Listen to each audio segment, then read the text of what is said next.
Hello and welcome back to the Simpl Beauty Podcast. My name is Monica, your licensed esthetician and sugaring specialist. And today we're going to be going into some skincare myths. Yes, so I'm really excited because there's so many skincare myths that I hear from whether it's friends, clients, anybody on the internet. So I just want to go over some of these topics because a lot of skincare myths have been debunked recently and that's gained a lot of popularity. But these ones are getting a little bit less attention. So I want to talk about them. And if you want to bust these skincare myths, then just keep watching. All right, so the first myth that we're going to bust today is, of course, it has to be a hair removal myth because I do sugaring and I hear this all the time. So the first myth is, does shaving make your hair grow back thicker and darker? And the answer is no, it does not. Actually, shaving has no impact on the hair texture, density, or color of the hair as it regrows. So this is a really common myth and it's almost been pretty generally accepted in society as a fact when it's actually completely the opposite, and this is completely false. So let's just start out with the fundamentals. There's 3 phases in your hair growth cycle. There's the anagen, catagen, and telogen phase. Let's talk about actually the shaving process. So when you're shaving your hair, you are removing the hair from that thickest point. So let's say this is the leg and we're going to be shaving off the hair from this area. We're actually cutting off the hair at its thickest point. So let's say this is the middle of the hair. You're cutting this off in the middle. So now the end of the hair, which is the thinnest point, is actually gone and you're just left with that middle base of the hair, and that's what's left at the base of your skin. So when it's going to regrow back out onto the surface layer of your skin, you're going to feel that really thick layer that's been cut with the blunt edge of the razor, and it's going to feel really prickly and it grows back pretty quickly. So in about 2 to 3 days, that hair is going to start pushing out and you're going to feel that hard edge, that prickliness. And it does take a while for that hair to actually reach its exogen phase and release from your body and restart. That whole process of the hair growth cycle, typically on an average person, is going to take around 2 to 3 months. And we know how often people usually shave, right? It's maybe every week or maybe even more often, maybe every couple days. So if you're in that shaving cycle, you're basically in that never-ending cycle of you're constantly cutting off any of the hairs and they're always going to feel hard and prickly. And they may even look darker and thicker because you are cutting off the hair at that edge of the thickest point. And since it's a wider millimeter of the hair, it's actually going to look darker because of the pigmentation on more surface area of the hair. So let's say you were to shave and then you were to wait the full hair growth cycle, which would be 2 to 3 months. All of that hair that you had shaved over is all going to eventually fall out and it's all going to restart again in the anagen phase.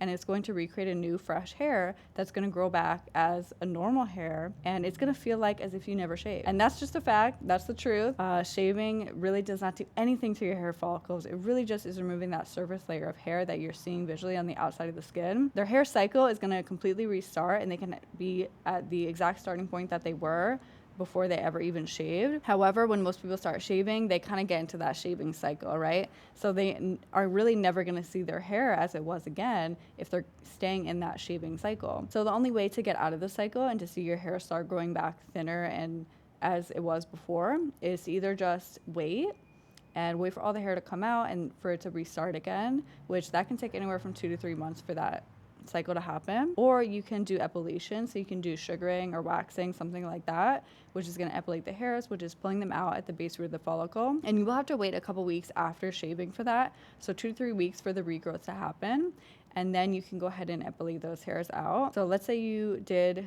your sugaring session 3 weeks after you shave. All of your hair is going to start again at the anagen phase. So that's why when we're sugaring, you're seeing the hair grow back so much thinner and baby soft because all the hair is restarting at its starting phase. So you're not seeing that hair grow back a lot thicker and it's not having that prickly feeling anymore because you didn't cut off the hair in the middle of its phase. So hopefully that explained it. I know it sounds a little confusing, but it actually makes perfect sense. And I think it's going to be a relief for some people to learn that shaving actually doesn't permanently damage your hairs. Transitioning people over to learning about new hair removal methods such as sugaring is going to be the best way for people to combat this myth and to really just learn that there are options for hair removal. You know, you don't just have to shave. There are a lot of options for you.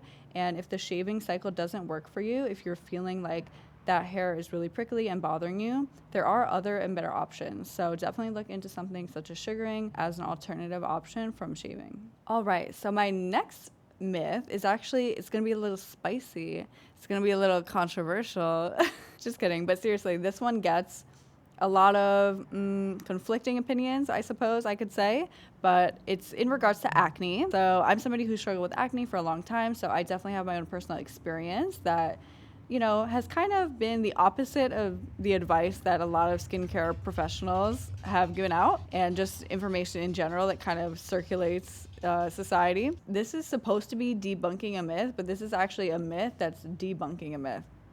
Super confusing, I know. But a lot of people on the internet are telling you if you have acne that you need to be applying heavy oils and emollient products to your skin. Especially this topic has really been circulated highly throughout the clean beauty movement. And of course, I love the clean beauty movement because I'm all about healthier products, but there are a lot of problems and misinformation that is circulating within that community, and just kind of a lack of education. So I think this all started because people with acne for a long time, the general consensus was basically telling you that you need to overstrip your skin, you need to use harsh cleansers, you need to use all these harsh products, and you need to use high concentrations of acids, low pH products constantly morning and night, and that's how you're going to get rid of your acne. So that was going around for a while, and obviously that's actually really bad advice.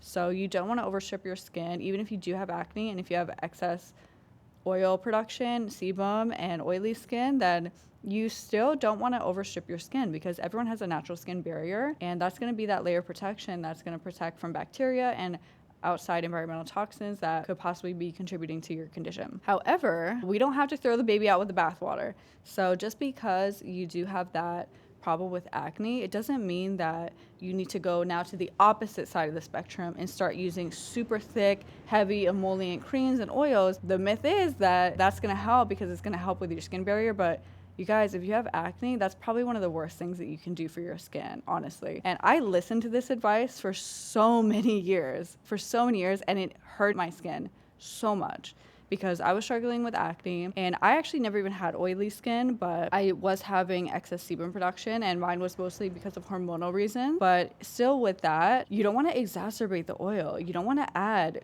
products that are too thick and emollient. And I think this is one of the number one reasons why I see people breaking out, is because they're using products that are so comedogenic and oily. And I mean, I've even seen some people with acne using coconut oil because they think it's natural, and people are telling them to oil their skin to help their skin barrier, and that if they oil their skin, it's going to stop their own oil production, which that is not true. That's just 100% not true. So we need to talk about hydration versus moisture balance. So hydration is all about water. That's all about the water content of the skin, and moisture is all about oil. So if you are somebody with acne, what you really want to focus on is your hydration and your moisture balance. You really want to focus on lightweight products such as water-based serums or gel and cream moisturizers that are really going to add that beautiful hydration to your skin, because we don't want to dehydrate the skin, and hydration is all about water content. So it's all about adding that plumpness and that hydration with water-based products,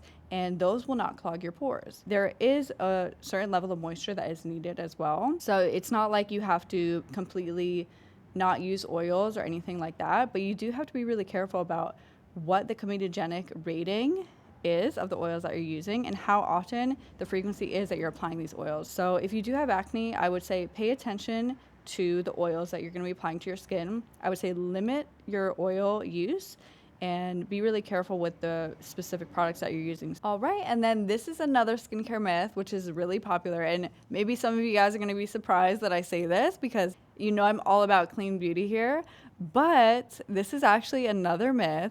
So is clean beauty always better? Let's talk about it. Okay, so there definitely is a new movement with the clean beauty trend that more people are switching over to holistic and organic products, which is amazing, because us as consumers, we're demanding cleaner products, and the people in production, as far as brand owners, they're actually listening because they want to meet the demand. So that's a fantastic thing, because it's giving us more options and a wider range of selection for people who have sensitivities, allergies, or have health concerns over the product, which are all very valid concerns. The only thing that I started to notice with this, with the growing popularity of the clean beauty movement, there's always going to be people who are kind of taking advantage. The truth is that clean beauty isn't always better. And just to kind of establish this right off the bat, the term clean beauty doesn't really mean anything.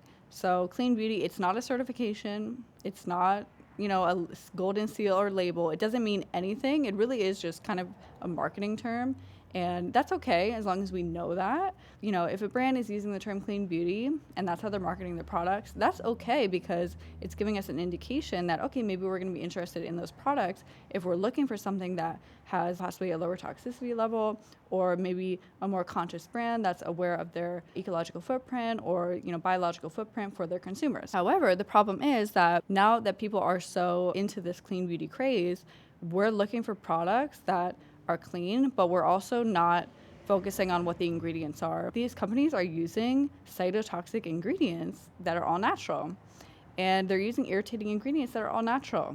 And yes, it's great that they're all natural.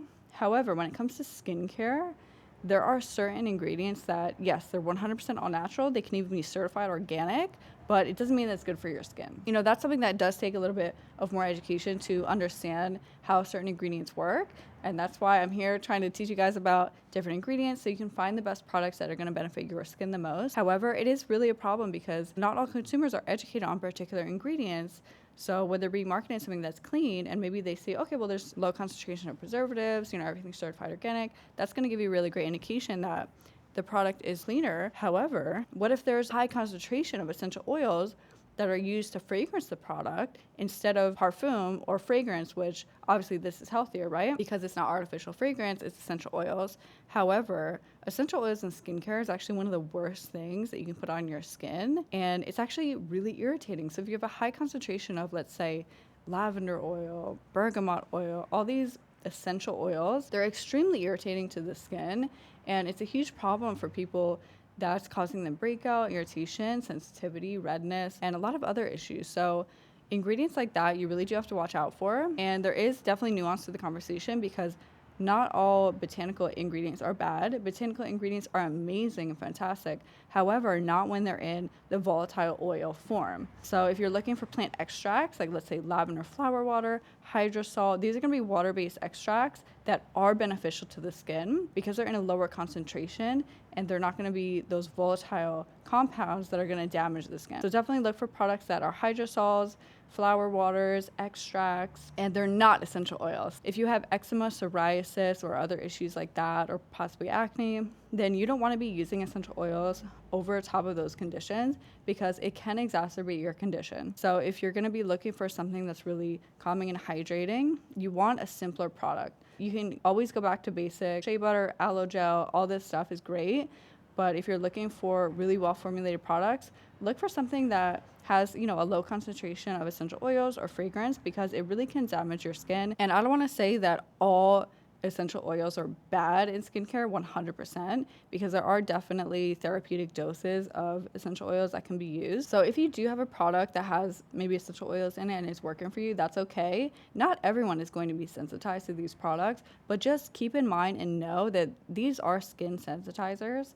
So if you are having an issue with it, then it's definitely something to consider. All right, so thank you so much for joining me in this video, and I hope that you guys enjoyed busting those top 3 skincare myths with me. I definitely want to bust some more myths, so if you have any other topics that you'd like to hear about, leave a comment down below, and I'd be happy to go over those. And yeah, so thank you so much for watching, and I'll see you in the next video. Bye.